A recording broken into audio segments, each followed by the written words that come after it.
Happy Book-O-Ween! Students at Hilton at Island Elementary School took part in several Halloween-themed activities, encouraging them to read more. Players from the Savannah Ghost Pirates put down their hockey sticks and picked up some books as they visited classrooms to read to kids. It's all about teaching them at a young age and coming out here and showing sports to them, being a part of us and our community. It's huge, and so if we can come here and put a smile on their faces, that's a win-win. Several other invited guests from the community also came in to read books to the students, like the mayor of Hilton at Island. And she hurried inside to make pumpkin pie. You know, they were really good and very attentive, and they enjoyed the story. I think I probably got a little bit more out of them than they did because it was so fun to see their faces. But we all know that reading is so important for everyday life, and what is being taught in the classroom is just so important for our community. Students also dressed up like their favorite book characters and paraded through the hallways.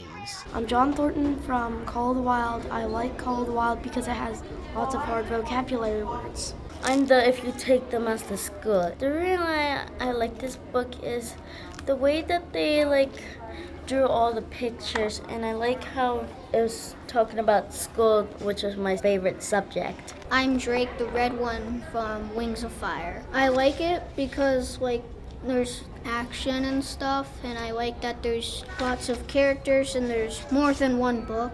And there's a whole series to this, which I have most of them. This is the second year the school has hosted the Book-O-Ween event at Hilton at Island Elementary School, Ron Lopes, Beaufort County School District.